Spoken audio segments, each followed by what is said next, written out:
Welcome back to the Junk Room, everybody. It's me, the Junkman, coming back at you. Today we're just going to have a little bit of fun. As you see, I didn't get dressed up like I normally do. And we're just going to do 10 things that may prove that you're a toy collector. Let's put this, remember Jeff Foxworthy? You might be a redneck if, well, it's kind of like what we're doing, but action figures. So it should be a lot of fun, and I want to encourage you to put some in the comments section below. And if I get some good ones or I get enough of them, we'll do a follow-up video where we'll do your You Might Be a Toy Collector. So let's just start this so you know what I'm talking about. Number 10. If you ever try to buy a bill with Jeffrey bucks, you might be a toy collector. Now that's a little dated. I don't think anyone born and anyone that's under 30 probably know what a Jeffrey buck is. But they were like you would return stuff to Toys R Us, and if you didn't have a receipt, they would give you store credit in the form of Jeffrey bucks. It was like a $1 bill, a $5, $10 bill. Wasn't a real money because it had Jeffrey on it. You know, the giraffe. So you might be a toy collector if you try to pay bills with that. Number 9. If you sneak off to the toy department when you're going grocery shopping with your significant other.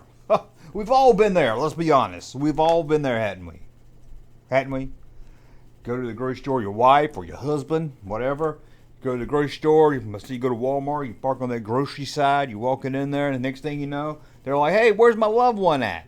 Well, he's over in the toy section. I'm sure we all been there. You gotta hit the toy section first. Number 8. If you're more interested in the display rack than what's on it, you might be a toy collector.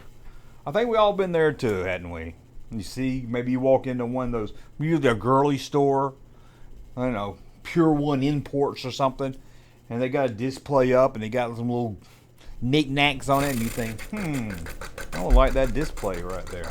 My fan's making a lot of noise. I don't know if you can hear that. It's like 90-something degrees outside. It's like living on Tatooine here. So I don't have the fan off. If it's bothering you, sorry. Get over it.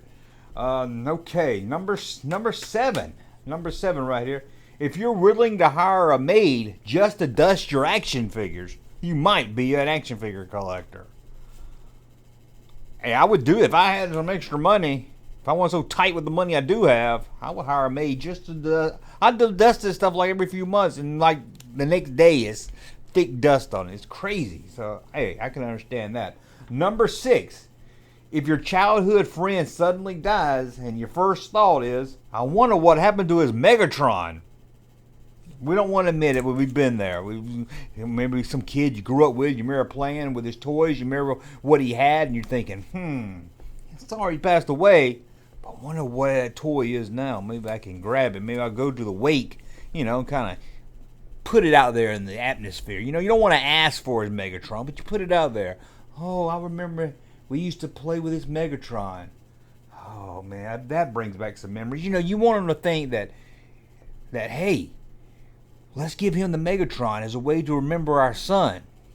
Sometimes it works, sometimes it doesn't. Number 5. Yeah, the top 5. I can't even read this. If your way of measuring something is to say it's about 4.5 Star Wars figures tall. That's me right there. I don't know inches. I don't know feet. I hate when somebody says, he ran about 20 yards that way. I was like, I don't know what you're talking about. I don't know what you're talking about. I don't. That could be across the street. That could be down the road. I don't understand. I hate when people talk like that. Okay, number 4. If you've ever used the phrase "mint on card," you might be a toy collector. And let's be honest, we've all used that a number of times, hadn't we? I know we have. Mint on card, or MOC. You might say MOC, or you might say mint in package. You might say mint in package or mint in box. Different things right there depending on what you're talking about. Number 3, if someone has to hold you back when the cashier asks for a price check on your Star Trek figurine. Oh, please never say figurine. I can understand. If I was on a jury and I found out someone murdered somebody because they used the term figurine, I would say not guilty. That's Number 2, if you think your buddy's new spice rack would make a great display stand for your action figures, you might be a toy collector. Hey, I've been there for sure. Those spice racks look pretty neat. Look. See? Don't you agree? That would make a good action figure stand. And now we're at number 1. Sadly, we're at number 1. But again, I want you to leave some in the comments, and we'll do a follow-up video maybe in a couple of weeks or something with yours. Should be a lot of fun. Let's see here. If you notice that the new Invisible Woman action figure is just a repainted Jean Grey action figure, you might be an action figure collector, because no normal person is just going to notice that walking in the store, are they? You're like, oh no. Yeah, we've seen it. They use the same molds over and over again, especially if it's made by Hasbro. But anyway, that's a look at 10 signs that you may be an action figure. Did any of these apply to you? I bet the Dustin one did. I bet you would hire me to dust your action figure collection if you could. Be honest. Well, again, leave some in the comments so we can do a follow-up video with yours. And until the next video, thumb up so you like my content.